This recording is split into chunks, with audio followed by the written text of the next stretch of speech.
എല്ലാവർക്കും നമസ്കാരം. നമുക്കിന്ന് 2ാം ക്ലാസ്സിലെ ഗണിതം ആനുവൽ എക്സാമിൻ്റെ മോഡൽ ക്വസ്റ്റ്യൻസ് നോക്കാം. മക്കളെ, നിങ്ങൾക്ക് ഈ വീഡിയോ ഇഷ്ടമായാൽ വീഡിയോയ്ക്കൊരു ലൈക്ക് ചെയ്യുക. പ്രവർത്തനം 1. കലണ്ടറിൽ നിന്ന് കണ്ടെത്തുക. താഴെ തന്നിട്ടുള്ള കലണ്ടർ നോക്കി ചുവടെ തന്നിട്ടുള്ള ചോദ്യങ്ങൾക്ക് ഉത്തരമെഴുതുക. മക്കളെ, ഇത് ഏത് മാസത്തെ കലണ്ടറാണ്? മാർച്ച് മാസത്തെ കലണ്ടറാണ്. വർഷം ഏതാണ്? 2026 വർഷത്തെ കലണ്ടർ അല്ലേ? ചോദ്യം എ. മാർച്ച് 4 ഏത് ദിവസമാണ്? നോക്കൂ മക്കളെ, കലണ്ടറിൽ മാർച്ച് 4 ഏത് ദിവസമാണ് എന്നാണ് ചോദിച്ചിരിക്കുന്നത്. ഏത് ദിവസമാണ്? ബുധനാഴ്ച അല്ലേ? ബുധൻ. ചോദ്യം ബി. ഈ മാസത്തിൽ എത്ര ദിവസങ്ങൾ ഉണ്ട്? നോക്കൂ മക്കളെ, ഈ മാസത്തിൽ എത്ര ദിവസങ്ങളാണ് വരുന്നത്? 31 ദിവസങ്ങൾ വരുന്നു. ആൻസർ 31 ദിവസങ്ങൾ. ചോദ്യം സി. ഇത് ഏത് വർഷത്തെ കലണ്ടർ ആണ്? ഏത് വർഷത്തെ കലണ്ടറാണ്? 2026 കലണ്ടർ. അടുത്ത ചോദ്യം ഡി. ഈ മാസത്തിൽ എത്ര തിങ്കളാഴ്ചകൾ ഉണ്ട്? തിങ്കളാഴ്ചകൾ വരുന്ന തീയതികൾ ഏതൊക്കെയാണ്? മക്കൾ, ഇവിടെ എന്താ ചോദിച്ചിരിക്കുന്നത്? ഈ മാസത്തിൽ എത്ര തിങ്കളാഴ്ചകളുണ്ട് എന്ന് ചോദിച്ചിട്ടുണ്ട്. പിന്നെ തിങ്കളാഴ്ചകൾ വരുന്ന തീയതികൾ ഏതൊക്കെയെന്നും ചോദിച്ചിട്ടുണ്ട്. നോക്കൂ, ഈ മാസത്തിൽ വരുന്ന തിങ്കളാഴ്ചകൾ എത്ര എണ്ണമുണ്ട്? 5 എണ്ണമുണ്ട്. ഏതൊക്കെയാണ് ആ തീയതികൾ? 2, 9, 16, 23, 30. ചോദ്യം ഇ. അമ്പലത്തിലെ ഉത്സവം മാർച്ച് 20 തുടങ്ങി 29 അവസാനിച്ചു. അമ്പലത്തിലെ ഉത്സവം എത്ര ദിവസം നീണ്ടുനിന്നു? നോക്കൂ മക്കളെ, അമ്പലത്തിൽ ഉത്സവം തുടങ്ങിയതെന്നാണ്? 20 തുടങ്ങി. എന്നാണ് അവസാനിച്ചത്? 29 അവസാനിച്ചു. അപ്പോൾ 20 ഒരു ദിവസം, 21 2 ദിവസം, 22 3 ദിവസം, ഇങ്ങനെ കണക്കാക്കുമ്പോൾ 29 എന്ന തീയതി വരുമ്പോൾ 10 ദിവസം ആകും. അപ്പോൾ അമ്പലത്തിലെ ഉത്സവം നീണ്ടുനിന്ന ദിവസം 10 ദിവസം. പ്രവർത്തനം 2. നാണയക്കളി. നാണയക്കളിക്ക് വേണ്ടി ടീച്ചർ എല്ലാവർക്കും 10 രൂപ നാണയങ്ങൾ കൊടുത്തു. ഓരോരുത്തർക്കും കിട്ടിയ നാണയങ്ങളുടെ എണ്ണം പട്ടികയിൽ എഴുതിയിരിക്കുന്നത് നോക്കൂ. ഓരോരുത്തർക്കും കിട്ടിയത് എത്ര രൂപ എന്ന് കണക്കാക്കി എഴുതൂ. കണ്ടോ മക്കളെ പട്ടിക? 3 കോളമുണ്ട്. ആദ്യത്തെ കോളത്തിൽ കുട്ടികളുടെ പേരാണ് തന്നിട്ടുള്ളത്. രണ്ടാമത്തെ കോളത്തിൽ എന്താ? 10 രൂപ നാണയങ്ങളുടെ എണ്ണം. ഓരോ കുട്ടികൾക്കും ടീച്ചർ നൽകിയ 10 രൂപ നാണയങ്ങളുടെ എണ്ണമാണ് തന്നിട്ടുള്ളത്. അപ്പോൾ നമുക്ക് കണ്ടുപിടിക്കേണ്ടത് ആകെ രൂപയാണ്. അതായത് ഓരോ കുട്ടികൾക്കും കിട്ടിയ നാണയങ്ങളുടെ ആകെ തുക കണ്ടുപിടിക്കണം. നമുക്ക് ആദ്യം അനുവിന് കിട്ടിയ നാണയങ്ങളുടെ എണ്ണം എത്രയാണ്? 8 10 രൂപ നാണയങ്ങൾ കിട്ടി അല്ലേ? അപ്പോൾ 8 10 അല്ലേ? 8 10 എന്ന് പറഞ്ഞാൽ എത്രയാണ്? 80 രൂപ. മക്കളെ, ഈ പ്രവർത്തനം 10ന്റെ ഗുണന പട്ടികയുമായി ബന്ധപ്പെട്ട് വരുന്നതാണ്. ഇതുപോലെ ബാക്കി കുട്ടികൾക്ക് കിട്ടിയ 10 രൂപ നാണയങ്ങളുടെ എണ്ണം 10 കൊണ്ട് ഗുണിച്ച് ആകെ രൂപ കണ്ടെത്താം. ആദ്യക്ക് കിട്ടിയത് 5 10 രൂപ നാണയങ്ങളാണ്. അപ്പോൾ 5 10 50 രൂപ. ഇവാന് കിട്ടിയത് 4 10 രൂപ നാണയങ്ങളാണ്. അപ്പോൾ 4 10 40 രൂപ. അത് സനയ്ക്ക് കിട്ടിയത് 9 10 രൂപ നാണയങ്ങളാണ്. അപ്പോൾ 9 10 എത്ര വരും? 90 രൂപ. ഈ പ്രവർത്തനത്തിൽ നിന്നുള്ള ചോദ്യങ്ങൾ നോക്കാം. ചോദ്യം എ. ആർക്കാണ് ഏറ്റവും കൂടുതൽ രൂപ കിട്ടിയത്? ആർക്കാണ്? സനയ്ക്ക്. സനയ്ക്ക് കിട്ടിയ രൂപ എത്രയാണ്? 90 രൂപ. ചോദ്യം ബി. ആർക്കാണ് ഏറ്റവും കുറഞ്ഞ രൂപ കിട്ടിയത്? ആർക്കാണ്? ഇവാൻ. ഇവാൻ എത്ര രൂപയാണ് കിട്ടിയത്? 40 രൂപ കിട്ടി. ചോദ്യം സി.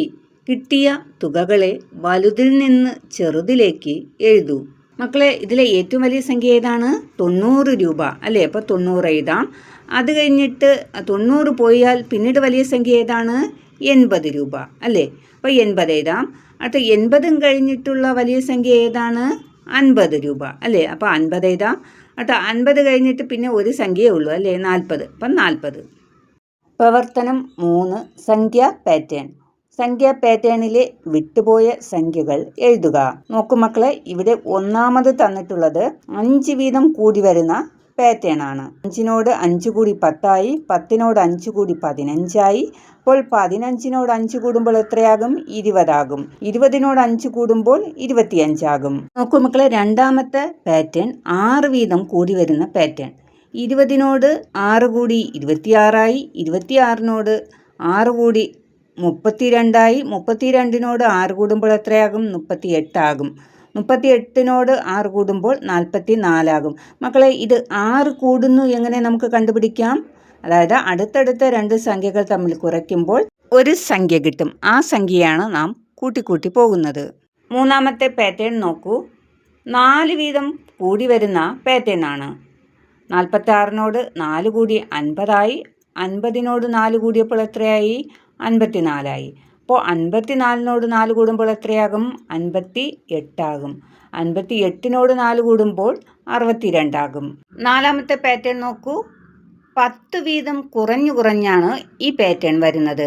91ൽ നിന്ന് 10 കുറയുമ്പോൾ 81ആയി. 81ൽ നിന്ന് 10 കുറയുമ്പോൾ 71ആയി. 71ൽ നിന്ന് 10 കുറയ്ക്കുമ്പോൾ എത്ര കിട്ടും? 61. 61ൽ നിന്ന് 10 കുറയ്ക്കുമ്പോൾ 51 ആകും. മക്കളെ, അടുത്ത് വരുന്ന ഒരു ചോദ്യം നോക്കൂ. സ്വന്തമായി ഒരു സംഖ്യാ പാറ്റേൺ തയ്യാറാക്കാനാണ് പറഞ്ഞിട്ടുള്ളത്. മക്കളെ, എളുപ്പത്തിലുള്ള ഒരു സംഖ്യാ പാറ്റേൺ നിങ്ങൾ തയ്യാറാക്കുക. ടീച്ചർ ഇവിടെ തയ്യാറാക്കുന്നത് 20 വീതം കൂടി വരുന്ന സംഖ്യാ പാറ്റേൺ ആണ്. 20നോട് 20 കൂടി 40ആയി. 40നോട് 20 കൂടി 60ആയി. 60നോട് 20 കൂടി 80ആയി. 80നോട് 20 കൂടി 100ആയി. പ്രവർത്തനം 4. സമയം എഴുതാം. താഴെ തന്നിരിക്കുന്ന ക്ലോക്കുകൾ നോക്കി ഓരോ ക്ലോക്കിലും കാണിച്ചിരിക്കുന്ന സമയം എത്രയെന്ന് കണ്ടെത്തി എഴുതുക. മക്കളെ, ഇവിടെ തന്നിട്ടുള്ള ക്ലോക്കുകളിലെ സമയം എത്രയെന്ന് നോക്കി ക്ലോക്കിന് താഴെ സമയം എഴുതുക. ആദ്യത്തെ ക്ലോക്ക് നോക്കൂ. മണിക്കൂർ സൂചി 2ലും മിനിറ്റ് സൂചി 12ലുമാണ്. അപ്പോൾ സമയം എത്രയാണ്? 2 മണി. രണ്ടാമത്തെ ക്ലോക്ക് നോക്കൂ. മണിക്കൂർ സൂചി 5ലും മിനിറ്റ് സൂചി 12ലുമാണ്.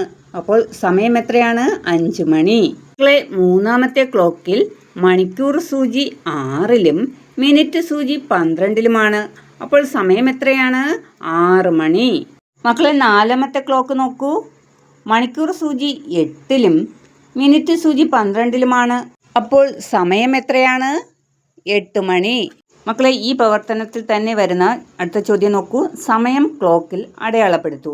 ഇവിടെ 3 ക്ലോക്കുകൾ തന്നിട്ടുണ്ട്. ക്ലോക്കിൽ അടയാളപ്പെടുത്തേണ്ട സമയം താഴെ തന്നിട്ടുണ്ട്. ആ സമയം ക്ലോക്കിൽ അടയാളപ്പെടുത്തണം. ആദ്യത്തെ ക്ലോക്കിൽ അടയാളപ്പെടുത്തേണ്ട സമയം 8 മണിയാണ്. അപ്പോൾ ക്ലോക്കിൽ 8 മണി അടയാളപ്പെടുത്തണം. അതിനായിട്ട് മണിക്കൂർ സൂചി 8ലോട്ട് വരച്ച് നൽകണം.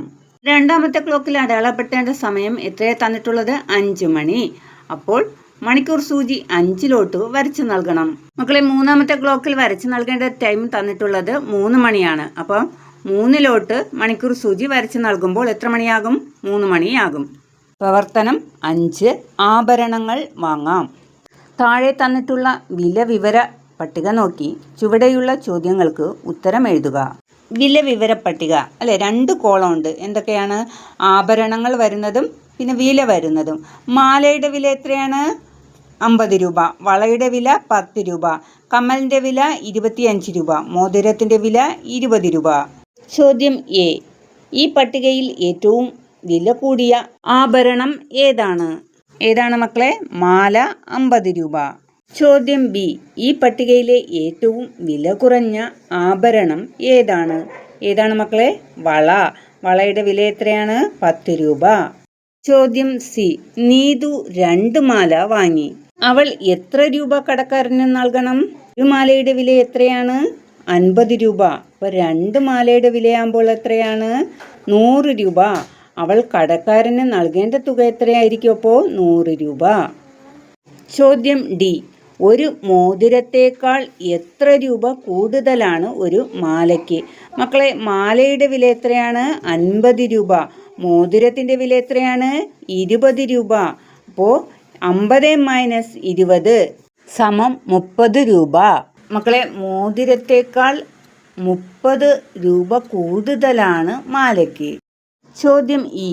മീന കമ്മലും മോതിരവും വാങ്ങി. 50 രൂപ കടക്കാരന് നൽകി. എത്ര രൂപ കടക്കാരൻ മീനയ്ക്ക് തിരിച്ചു നൽകണം? മക്കളെ, കമ്മലിൻ്റെ വില എത്രയാണ്? 25 രൂപ. മോതിരത്തിൻ്റെ വില എത്രയാണ്? 20 രൂപ. അപ്പോൾ 25 + 20 എത്ര രൂപയായി? 45 രൂപയായി. അപ്പം മീന സാധനം വാങ്ങിയപ്പോൾ 45 രൂപയായി. അവൾ 50 രൂപ കടക്കാരന് നൽകി. അപ്പോൾ കടക്കാരൻ തിരിച്ചു നൽകേണ്ട രൂപ കണ്ടുപിടിക്കാൻ 50 മൈനസ് 45 സമം 5 രൂപ. അപ്പോൾ കടക്കാരൻ തിരിച്ചു നൽകേണ്ട രൂപ 5 രൂപയാണ്. മക്കളെ, ഇതോടുകൂടി 5 പ്രവർത്തനങ്ങളും അവസാനിച്ചു. നിങ്ങൾ നല്ല രീതിയിൽ പഠിച്ച് പരീക്ഷ എഴുതുക. ഈ വീഡിയോ നിങ്ങൾക്ക് പ്രയോജനപ്പെട്ടുവെങ്കിൽ ലൈക്ക് ചെയ്യുക, ചാനൽ ഒന്ന് സബ്സ്ക്രൈബ് ചെയ്യുക. നന്ദി.